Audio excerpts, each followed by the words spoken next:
Clock at 5. Pass is intercepted at the goal line by Malcolm Butler. Unreal. Amazing. Podcast Patriotas, do fã-clube oficial dos Patriots no Brasil.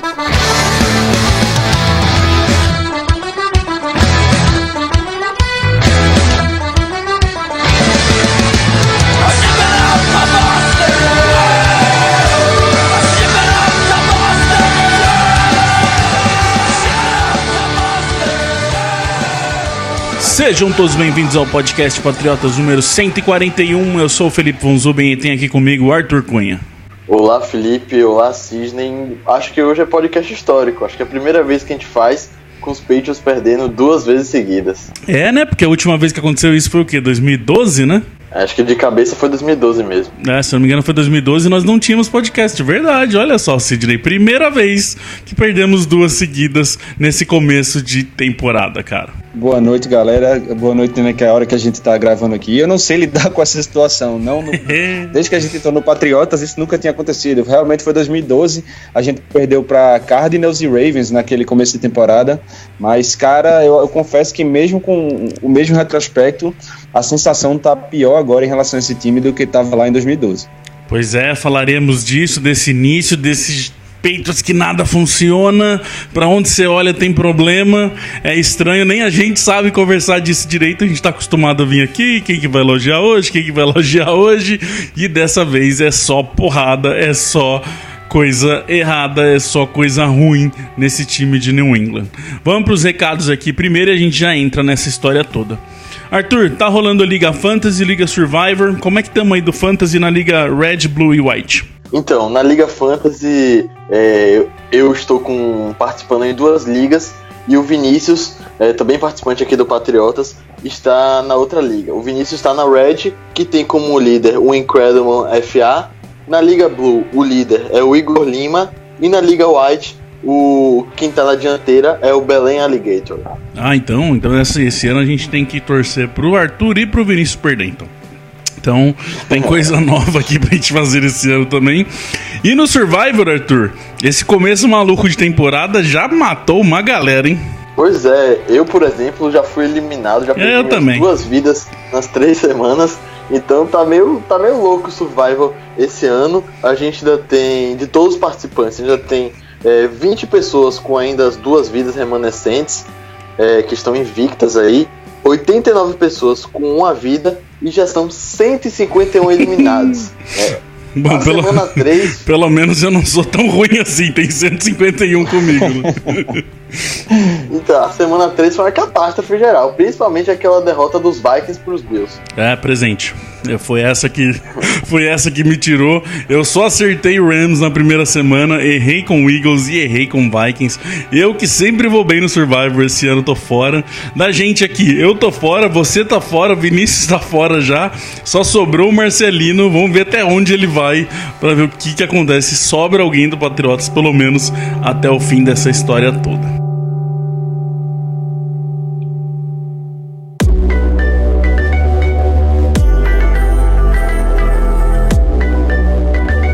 Então, gente, vamos lá, porque como a gente falou aqui, é um podcast histórico de 2 derrotas aí nesses 3 primeiros jogos, 2 derrotas seguidas.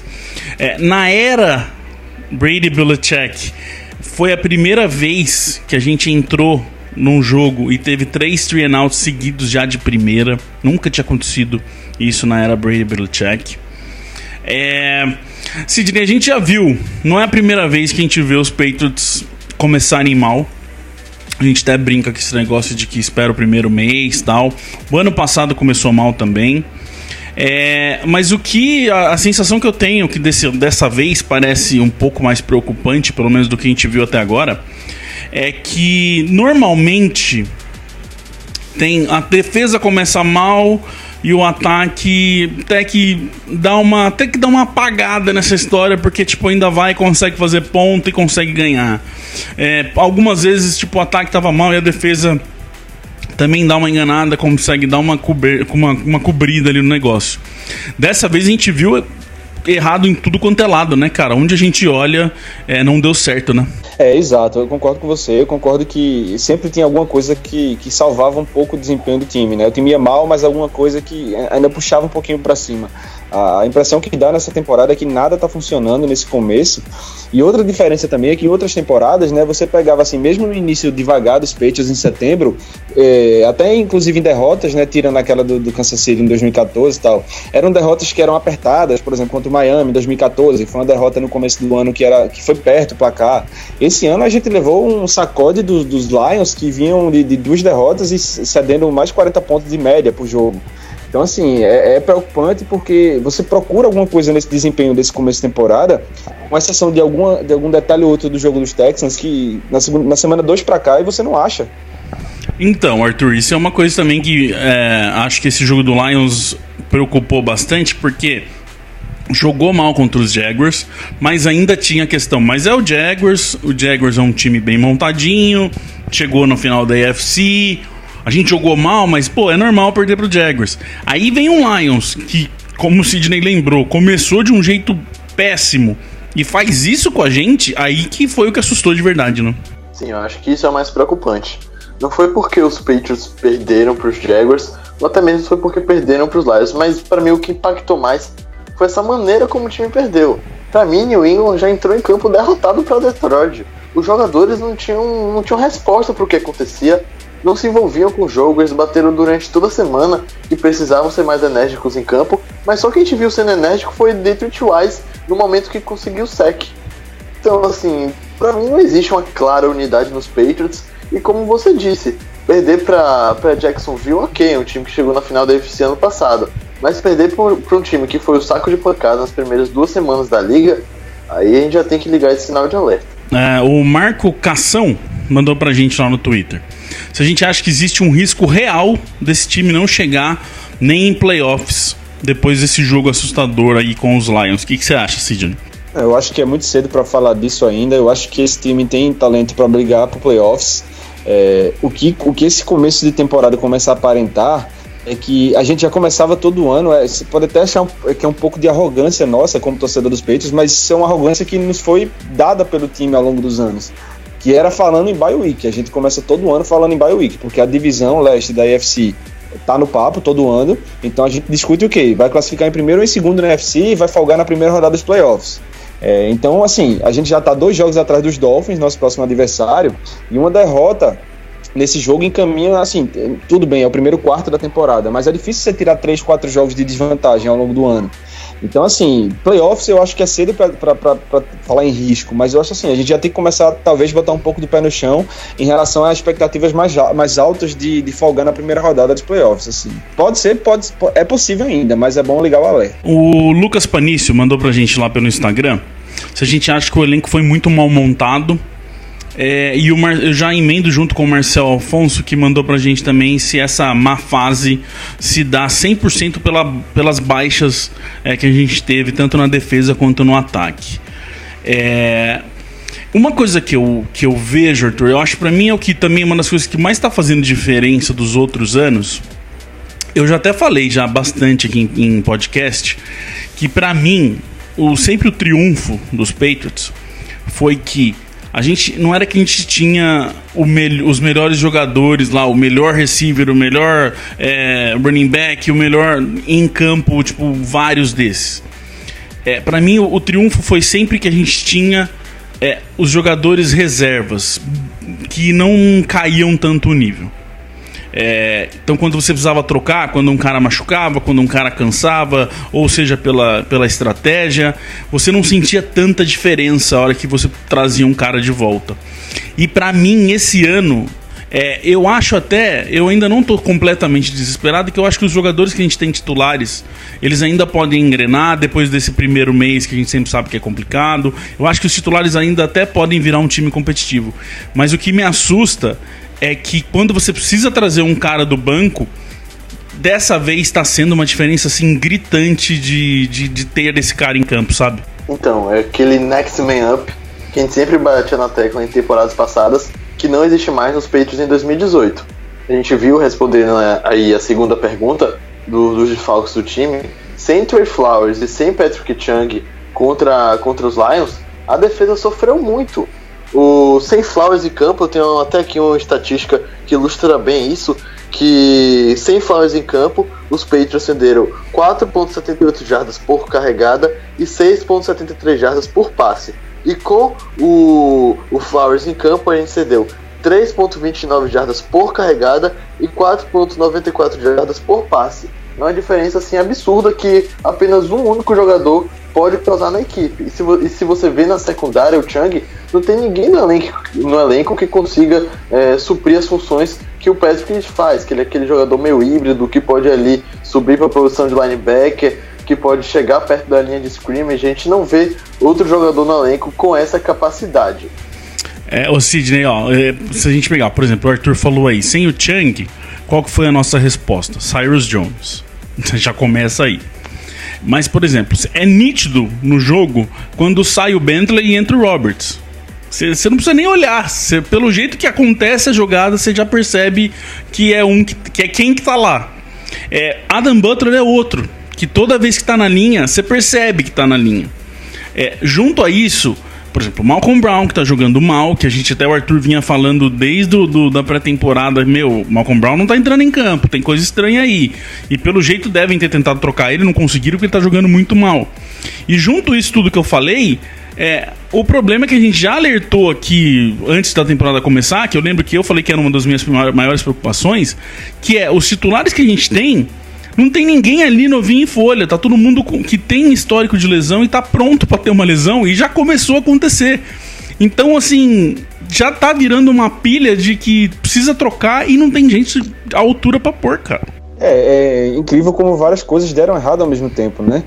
O problema de linebacker, eu diria que não foi, a gente bateu tanto nisso ano passado, não foi endereçado a contento pelo Belichick, trouxe o Bentley, que é um jogador promissor, mas ainda não está resolvendo. A gente ainda está dependendo muito do Elandon Roberts, que fora o jogo terrestre ele não consegue ser produtivo. Por exemplo, a gente tinha um linebacker veloz que era o Marquise Flowers, longe de ser um linebacker perfeito, mas bem mais veloz que o Elandon Roberts. Não dava para o Flowers ter ficado nesse elenco e poder contribuir um pouquinho mais, marcando running backs ou tight ends. O miolo da linha defensiva, cara, ninguém... Se você pegasse qualquer torcedor dos Patriots na pré-temporada e imaginasse uma linha que pelo meio teria Danny Shelton, Malcolm Brown e o Lawrence Guy, Adam Butler, Vincent Valentine para entrar ali, era uma linha sólida. E nenhum desses caras está jogando, pô. Eu lembro que na pré-temporada a gente elogiou muito o Sheldon aqui, não está fazendo nada na temporada regular. Então, e isso é um dos fatores, inclusive, que está desbancando lá na secundária e nas conversões de terceiras descidas, né? Se você vê, por exemplo, o Lion converteu 7 de 14 terceiras descidas. Por que os Patriots estão cedendo tanta conversão de terceira descida? Porque na primeira descida eles estão cedendo 5, 6 jardas por corrida. Então eles já entram na terceira descida para o ataque adversário. Se você olha na secundária, quantas vezes a gente falou que não tinha reserva pro Chung aqui nesse elenco? O Duron Harmon é free safety, né? Até falhou, na minha opinião, no touchdown dos Lions lá. Não tem um cara que faça a função do Chung. Então, assim, o que você sempre falou no começo do seu comentário, né? E a gente até ilustrava isso dizendo que o Belichick preferia pagar 2 jogadores de 5 milhões do que um de 10, por exemplo, para você ter o depth ali, né? Você ter a reserva. Não tá funcionando, cara.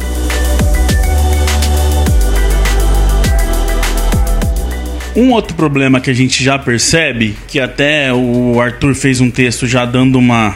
Como disse no título, já tá na hora de criticar o Bill Belichick, que também, a gente não pode só jogar isso na questão dos jogadores, né?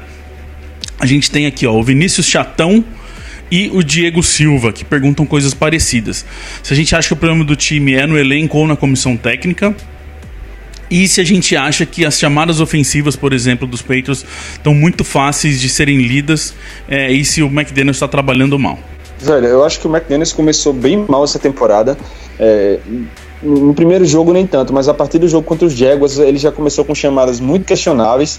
Eu lembro de uma 3ª-para-5 no momento crucial do jogo contra o Jacksonville, que ele foi para uma corrida pelo meio quando a corrida não estava entrando. Você tem o Tom Brady ali, cara. Tudo bem que nossos recebedores não estão num ano maravilhoso aí, mas Terceira descida, a bola tem que ser na mão do Tom Brady, se não for para 1 jarda. Terceira para 5 você corre. Nesse jogo contra o Detroit, mesma coisa. Terceira para algumas jardas aí consideráveis, e ele chamava jogada de corrida, e às vezes uma corrida meio que na pressa, tipo, para tentar pegar a defesa do Lions desprevenida, mas na verdade pegava o nosso time todo troncho. A OL não estava posicionada e não tinha como funcionar. Então eu acho assim, tem muitas críticas a serem feitas às chamadas ofensivas, e não só nas jogadas em si que eles estão chamando, mas tipo, em não estarem sabendo aproveitar algumas coisas que esse elenco pode oferecer. Uma coisa que eu vejo, Arthur, é assim, pra mim, por isso que eu falei que é problema geral. Eu sinto que falta talento nos dois lados, e isso impacta também na escolha tanto do Bill Belichick quanto do McDaniels ou quanto do Brian Flores de chamar uma jogada, porque a impressão que eu tenho é que eles estão meio que sem sabe, tipo, não adianta chamar isso que os caras não estão conseguindo fazer, parece. E do outro lado, quando tem como fazer, eles também não chamam. Por exemplo, o McDaniels de usar Screen Pass, que a gente viu na pré-temporada, que a gente viu funcionar tanto com o Dorsett quanto com o Patterson, e também não funciona. Então, pra mim, é geral. Alguns momentos que o elenco não consegue entregar, e outros que eles também parece que esquecem de, já que o negócio tá desse jeito, vamos usar o que dá, vamos usar o que eles conseguem fazer e não ficar fazendo o mesmo sempre, sabe? Quando ele foi contratado, a gente sabia, o Patterson não vai ser aquele cara pra estar correndo rotas perfeitas como o Julian Edelman. Ele vai ser um cara que você tem que botar a bola na mão dele no espaço, em velocidade, pra utilizar agilidade. Então você tem que botar ele como running back, você tem que fazer screen. O que é que estão fazendo com relação ao Patterson, em relação a esse tipo de jogada? Nada. Contra o Lions você não viu uma jogada criativa para utilizar a velocidade do Patterson. Então acho que as armas não são as ideais que ele tem à disposição, mas o McDaniels poderia tirar muito mais desse elenco. Sim, eu concordo com você e com o Sidney em relação às chamadas ofensivas de Josh McDaniels.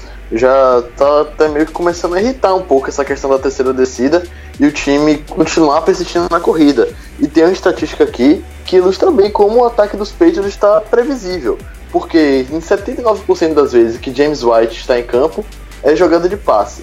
Em 72% das vezes que o Sonny Mitchell está em campo é corrida. Então basicamente as defesas adversárias já sabem o que prever das jogadas de New England. E outra coisa, tá muito claro isso. Os defensores adversários estão duplicando a marcação em Gronkowski porque sabem que os outros recebedores de New England não vão conseguir ficar livres. Então eles anulam a nossa melhor peça e Tom Brady não tem mais para quem lançar. Então eu concordo com o que vocês estão falando e também concordo no fato que falta talento. É nítido isso, é notório para todos que falta talento nesse time dos Patriots. Mas nessa questão de faltar talento, aí a culpa já é mais pro lado de Bill Belichick, porque além de ser head coach da equipe, ele também é o general manager e responsável pelas transações durante a off-season. Sidney, uma coisa também que a gente pode ver na defesa, esse jogo eles usaram 4-3, usaram 3-4, que é uma coisa que, por pior da situação, me alegra, que é uma coisa que eu sempre reclamava do Patrícia, que não estava dando certo e não tentavam nada de diferente. O Brian Flores ainda tentou, mudou a formação ali, mas não funcionou. Que é esse negócio, por exemplo, corrida. Cara, entra qualquer corrida, seja por dentro, seja por fora, seja na esquerda, seja na direita, entra. Como a gente falou, os linebackers não estão conseguindo chegar, a DL não está conseguindo fazer nada. Então, por isso que eu falo que muitas vezes não tem muito que o cara fazer, tipo, os jogadores em campo, não interessa a chamada que ele joga, se a corrida tá entrando e entrando fácil, a gente sabe, isso é o que qualquer ataque mais quer no futebol americano, é que a corrida funcione, né, cara? Quando você não consegue parar o jogo terrestre, você diminui bastante suas chances de vencer. Isso que você está falando do front seven é uma coisa das mais preocupantes nesse time, porque ninguém está ganhando batalhas 1 contra 1. Front seven, para impedir jogo terrestre, para chegar no quarterback, tem que ganhar a batalha 1 contra 1. A não ser que você mande uma blitz louca, que alguém vai sobrar, não vai ter quem bloquear, você tem que ter jogadores que ganham no mano a mano. Então ninguém está fazendo isso. Teve algumas jogadas nesse jogo contra os Lions que, se você pausar uma jogada de corrida dos Lions, o Matthew Stafford entregava a bola para o running back. Quando o running back chegava na linha de scrimmage, toda a OL dos Lions já estava 2-3 jardas à frente da linha de scrimmage e ninguém da defesa dos Patriots ocupava aquele espaço. Ou seja, o running back, só o fato de pegar a bola, ele já tinha 2-3 jardas sem ninguém encostar nele. E mesmo assim, quando ele chegava na defesa, os Patriots não conseguem derrubar. Aí vem os tackles que ninguém consegue fazer esse ano também, né? Ninguém consegue fazer tackle nesse jogo, né? Nem no front seven, nem na secundária. Todo mundo tá errando tackle. Até acho que foi o Teddy Bruce que soltou uma estatística hoje, que os Patriots, depois de 3 semanas, são o pior time em tackle da liga. Isso é ridículo, cara. Os linebackers não conseguem também o mínimo de filtração. O Hightower tá uma sombra do jogador que ele já foi. O Hightower tá lento, o Hightower tá indeciso. A gente sempre elogiou tanto o instinto do Hightower, né, de identificar a jogada, de conseguir ganhar a batalha lá. Ele não tá conseguindo se livrar de bloqueio, ele tá cedendo facilmente aos bloqueios. Então, assim, o seu melhor linebacker não tá conseguindo sair de bloqueio. Sua DL não consegue penetrar na OL adversária. E quando chega, não faz o tackle? Então você tem uma receita pro desastre.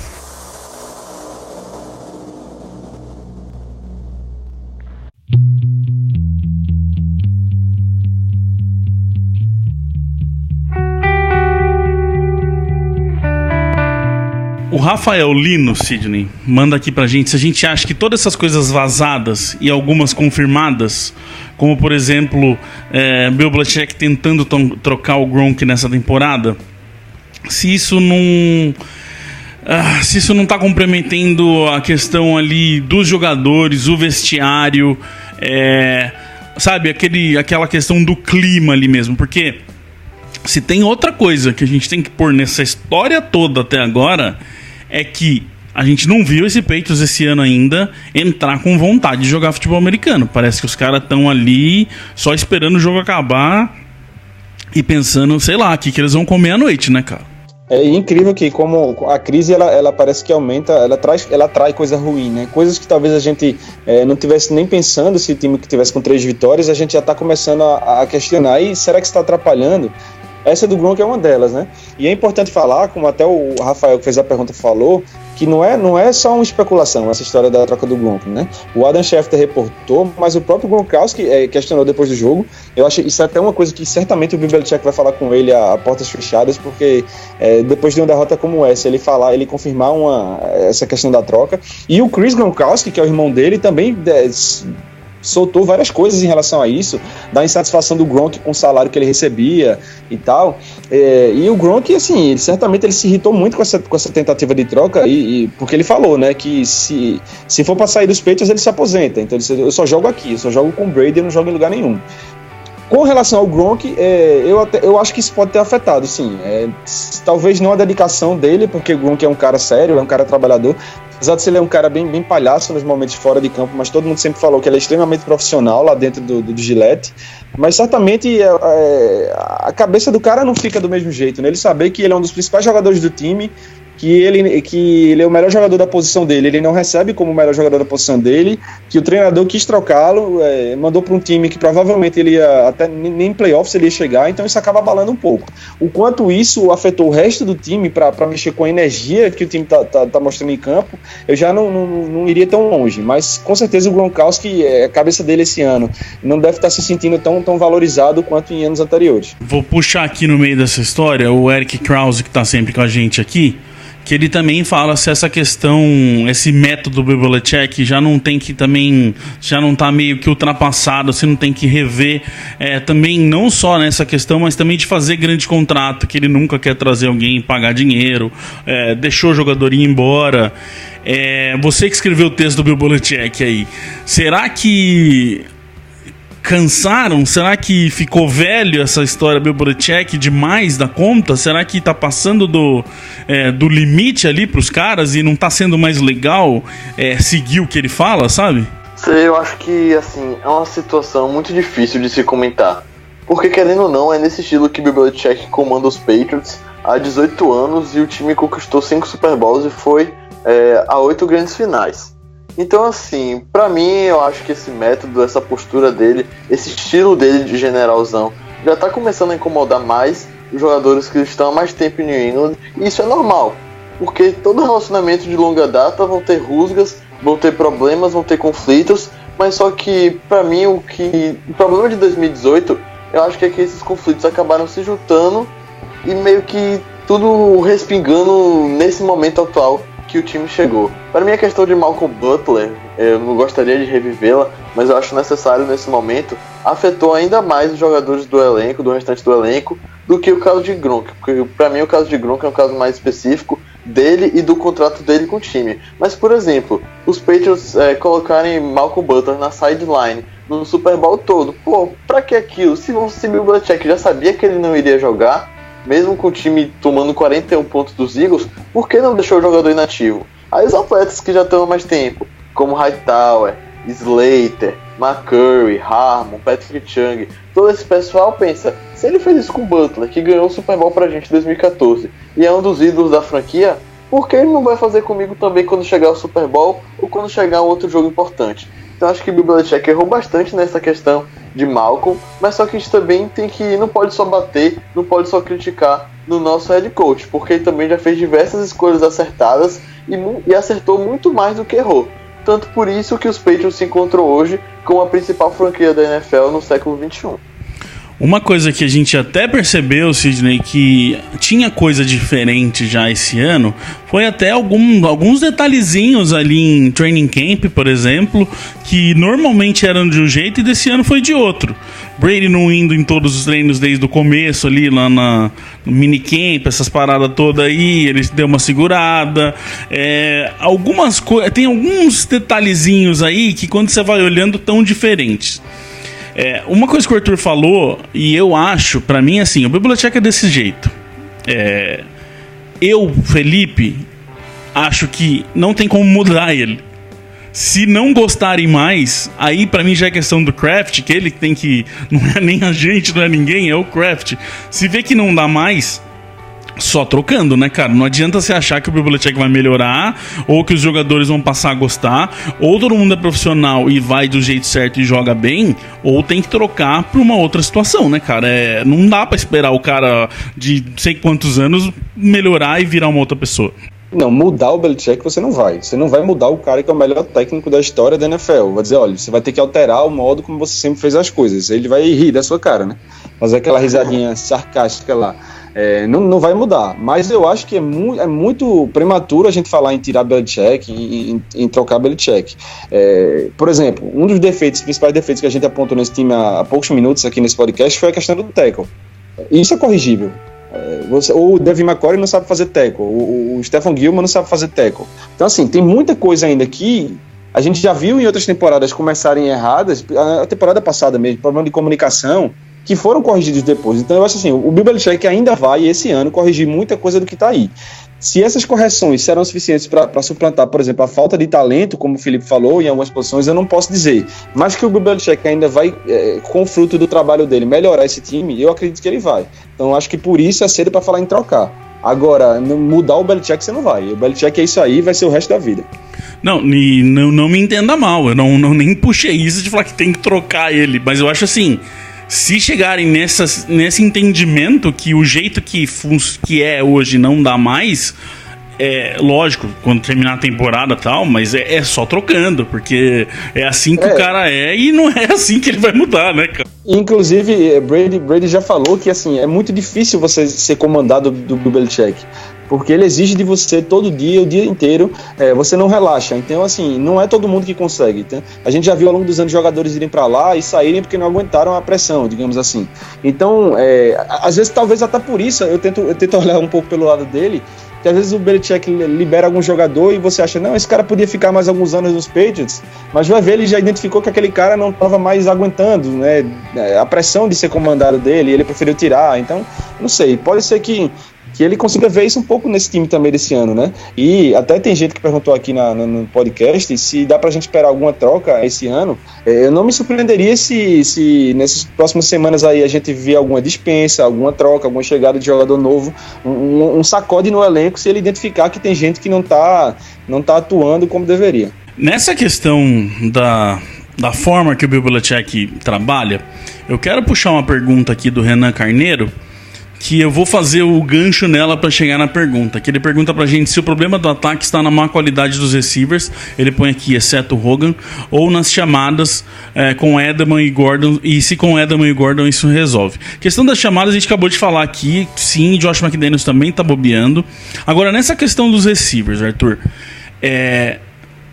o Gordon chegou, pra mim tá mais do que claro que eles não estão contentes com os receivers pra trazer um cara como o Josh Gordon pros Patriots.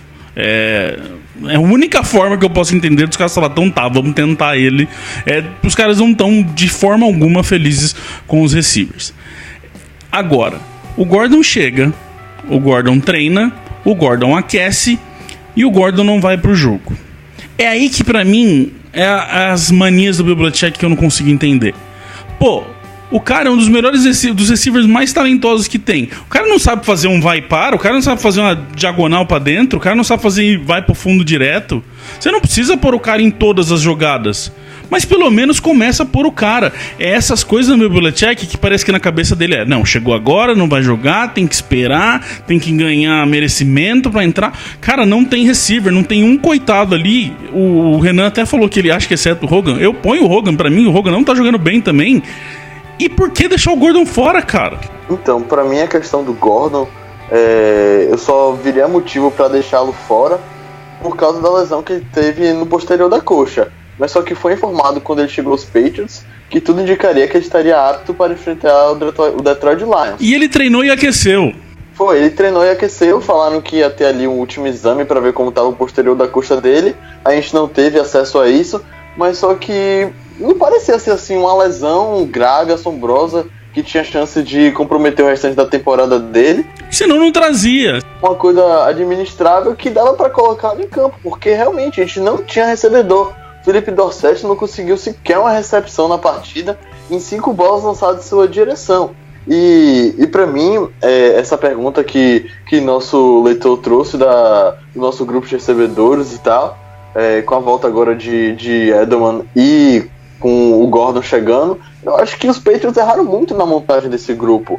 Se a gente fosse contar todas as movimentações desde março, quando começou a off-season, são quase 30 mudanças no grupo de wide receivers, é uma coisa assim absurda. Tudo bem que os Patriots deram azar, porque Mitchell se machucou, Jordan Matthews se machucou, Kenny Britt se machucou, mas por que Bill Belichick trocou Brandon Cooks sabendo que ia deixar Danny Amendola vestir outra camisa? Então assim, são certas coisas que não encaixam. Eu vejo agora o Edelman voltando, dando outra cara para esse ataque, até porque ele é o recebedor ali com o Gronk, que tem mais química com o Tom Brady, mas vale lembrar que Edelman vem de uma temporada que ele passou toda ausente com o joelho rompido, os ligamentos do joelho rompido, e ele não é mais nenhum garoto. Exatamente, até o Renan põe aqui, com Edelman e Gronk isso se resolve? Pra mim a resposta é, pode resolver.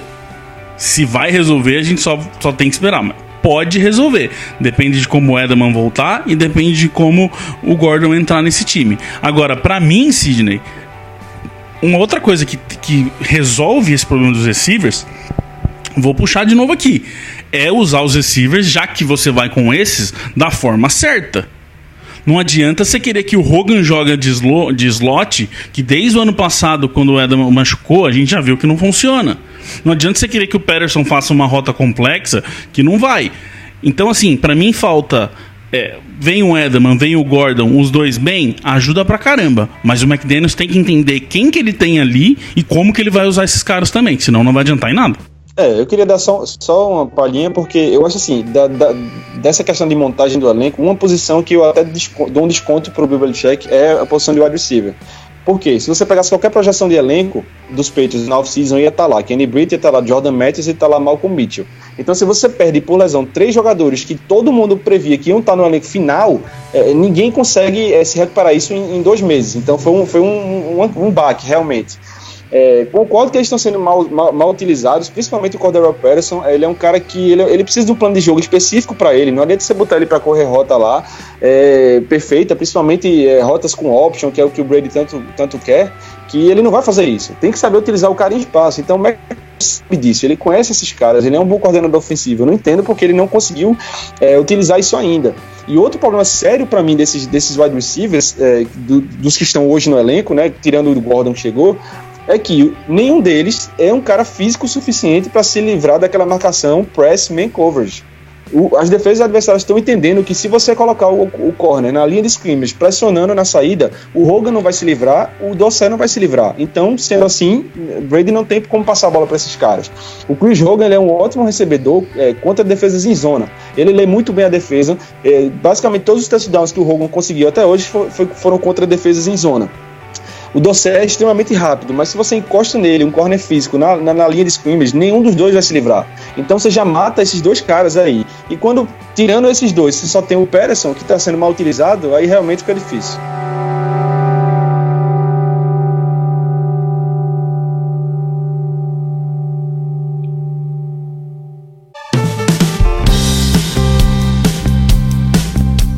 Próximo jogo é jogo importantíssimo dentro da divisão leste, e nós trouxemos o Gabriel lá do FA hoje para falar um pouquinho do Miami Dolphins, nosso próximo adversário. Vamos ouvir. Fala pessoal do Patriotas, aqui quem fala é Gabriel Martins do FA hoje. Falar um pouco desse próximo jogo do New England Patriots na semana 4 contra o Miami Dolphins em New England.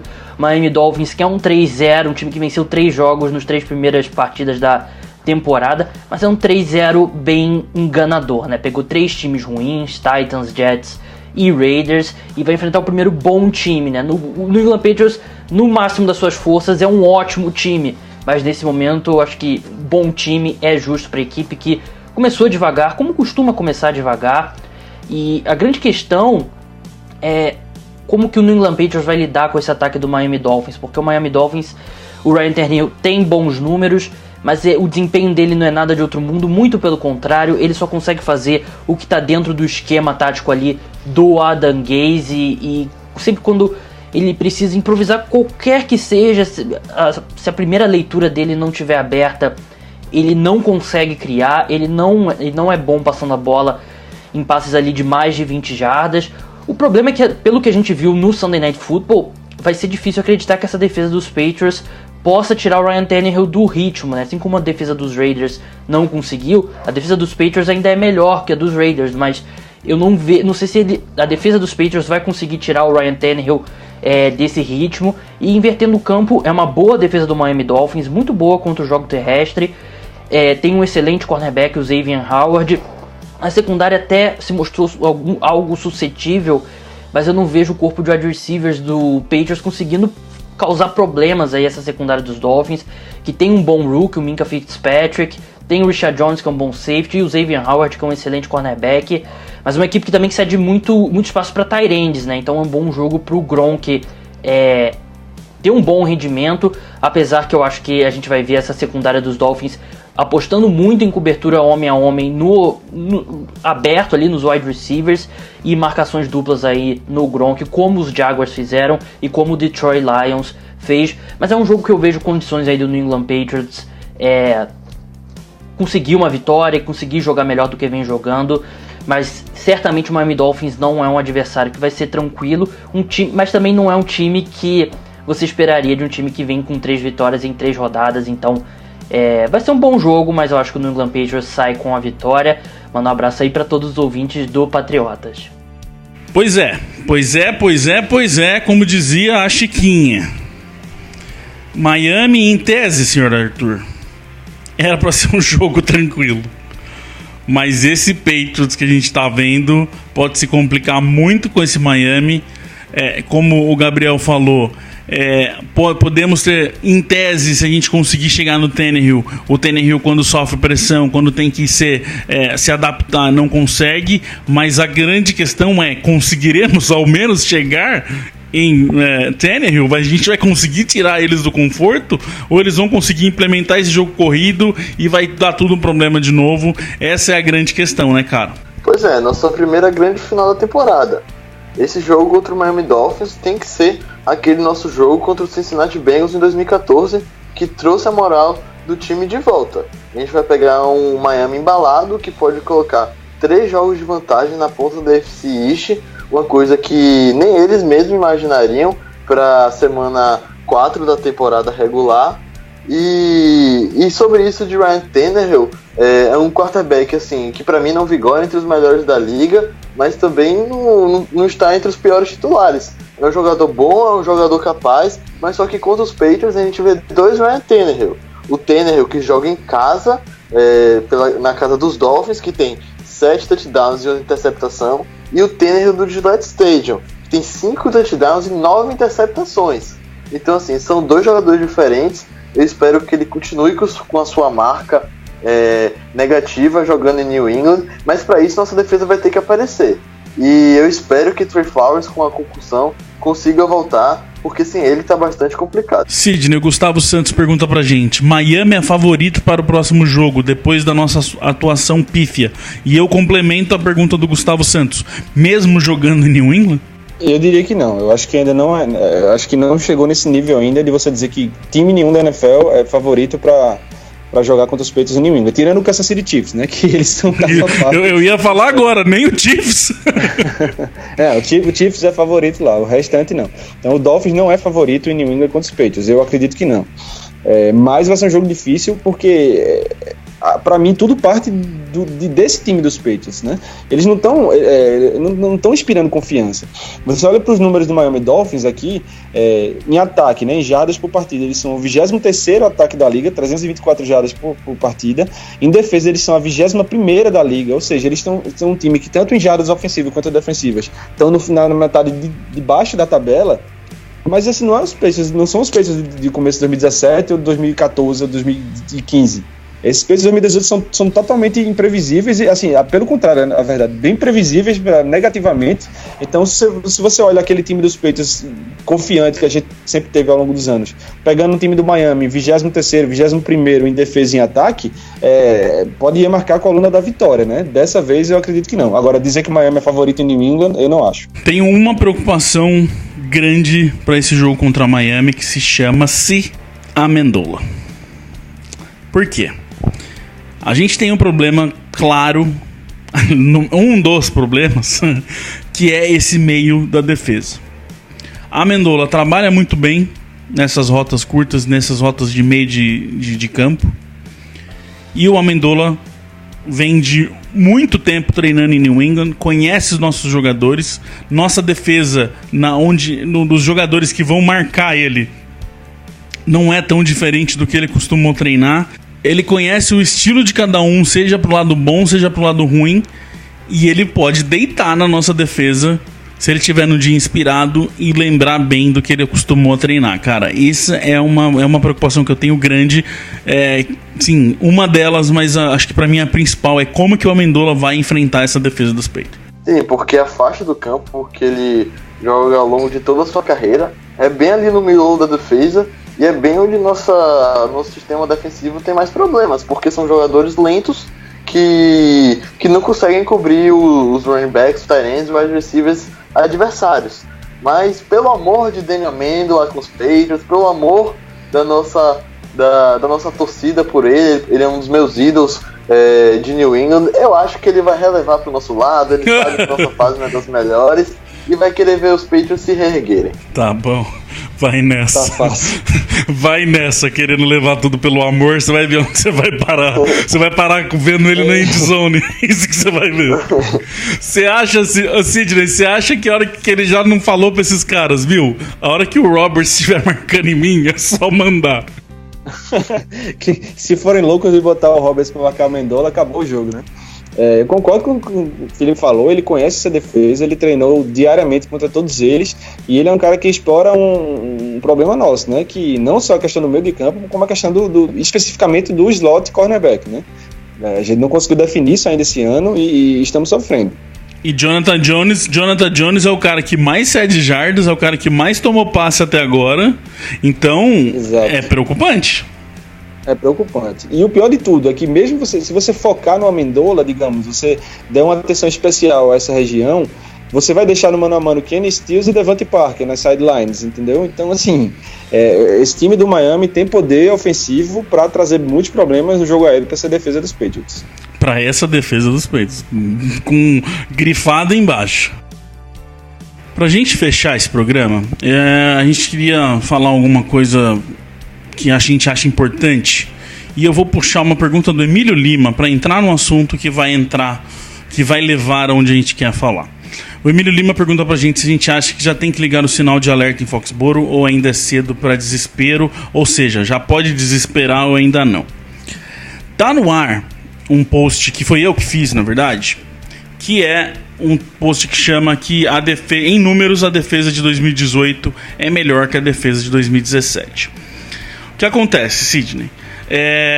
Assim, a gente separa aqui, faz um baita de um trabalho de anotar, tipo, individualmente cada um. Então a gente consegue pôr uma lupa nos números, não só olhar números gerais.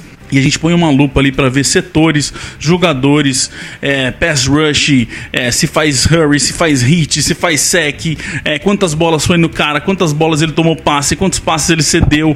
A gente põe uma lupa aqui desde o ano passado que a gente faz isso, pra gente ter uma análise melhor. Então, nesses números aí, que até convido quem quiser ler, que a gente chegou que nessas 3 primeiras semanas a defesa de 2018 ainda é melhor que a de 2017. Lembrando que a gente teve um começo péssimo também no ano passado.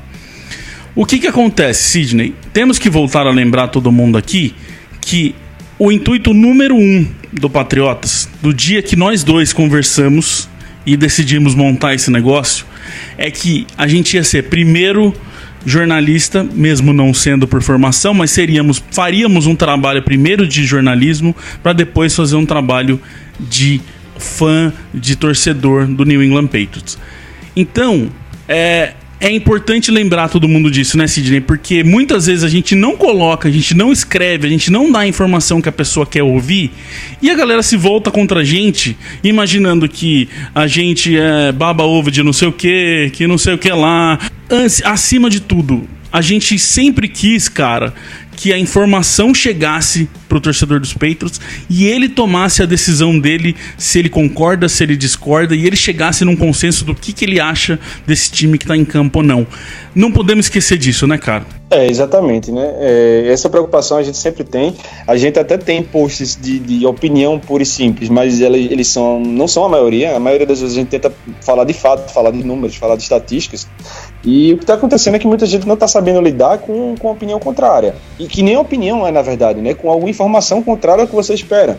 Isso vai para os dois lados. Por exemplo, acontece muito durante a transmissão. Às vezes a gente elogia um jogador que o cara acha que tá indo mal, o cara se revolta com a gente critica um jogador que ele acha que tá indo bem, o cara xinga. Então, assim, a pergunta que você puxou para levar isso aí, se é hora de desespero, por mais que a gente diga que não, tem muita gente que já tá desesperado e isso acaba transbordando do que deveria ser, né? Uma interação entre a gente e a galera que acompanha. Então, assim, vamos ter calma, galera. Vamos saber lidar com contrariedades, principalmente quando o que é contra o que você acredita é um fato, né? Uma estatística é fato, não é uma opinião minha, não é do Felipe. Se a gente fala aqui, então vamos ter calma, não é hora para desespero em nenhum dos sentidos possíveis. Até porque, Arthur, a gente tem que lembrar que isso aqui é de graça, que isso aqui cansa pra caramba de fazer e que em nenhum momento ninguém tem direito algum de vir xingar a gente, de vir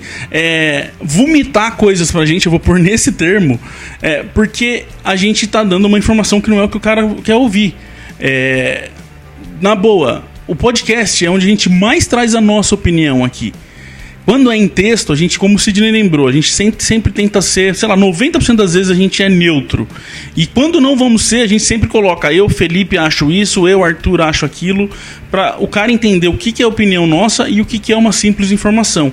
Acho que tem que lembrar, e acho que a gente pode até dar um recado, que nunca ninguém teve os torcedores aqui, 3 torcedores, 4, 5 torcedores, simplesmente reagindo com o que está acontecendo.